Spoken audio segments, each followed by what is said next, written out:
Il est 9 h du matin, les portes du camion s'ouvrent enfin. Les premiers animaux descendent, la foire peut débuter. Nous sommes à Ouriarse, un village de la commune de Lankoué dans la province du Sourou, à environ 160 km à l'ouest de Ouagadougou, la capitale du Burkina Faso. Pendant que les petits ruminants sont entreposés dans un coin, l'équipe de Terre des Hommes vérifie l'identité des bénéficiaires devant participer à la foire. Celle-ci n'est pas en accès libre, elle est réservée aux ménages identifiés comme les plus vulnérables de la zone.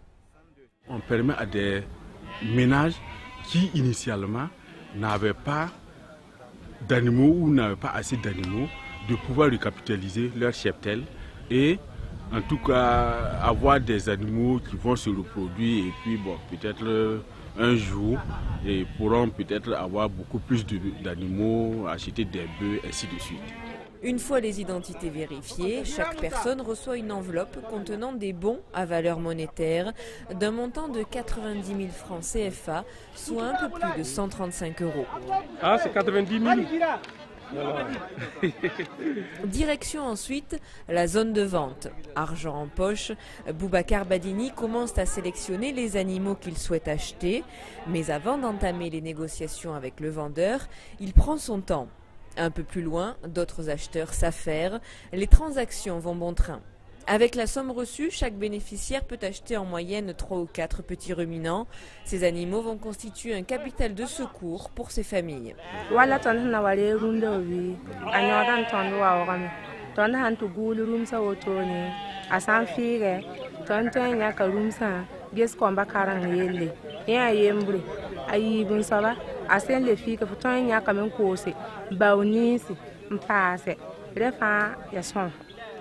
Dernière étape, le passage obligatoire par le contrôle sanitaire.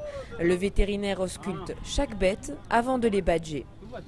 On contrôle leur état de santé, savoir s'ils manifestent des signes de maladie, on les écarte. Et puis également, on essaie de voir s'ils sont aptes à la reproduction. On contrôle au niveau de l'orge, on essaie de voir s'il n'y a pas des œdèmes, des signes de parasitose. Et également, on essaye de voir au niveau de la postérieure pour voir s'il n'y a pas de diarrhée et ainsi de suite. Voilà. Et d'éventuels signes de pathologie au niveau de l'appareil génital et ainsi de suite. À l'issue de ce contrôle, les animaux seront vaccinés et déparasités quelques jours après. On retrouve Boubacar Badini. Avec la somme reçue, il a pu acheter 3 animaux. Les intérêts de ces animaux-là, on va trouver leur caca là pour mettre dans notre champ pour pouvoir cultiver.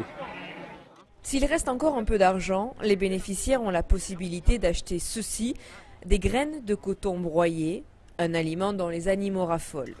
Aucun coupon ne doit rester, tout doit être utilisé. À la fin de la foire, les équipes de Terre des Hommes veillent à tous les récupérer et les comptabiliser. Ça a pour avantage d'empêcher les bénéficiaires d'utiliser l'argent pour autre chose. Parce qu'on peut leur donner les coupons, si on leur donne des billets de banque, on peut peut-être acheter une brebis ou peut-être rien du tout et rentrer avec leur argent. Voilà. Donc c'est un des avantages. Deuxièmement, ça nous évite de nous promener avec de l'argent sur nous, surtout qu'on est dans une zone à sécurité relative, donc ce serait dangereux.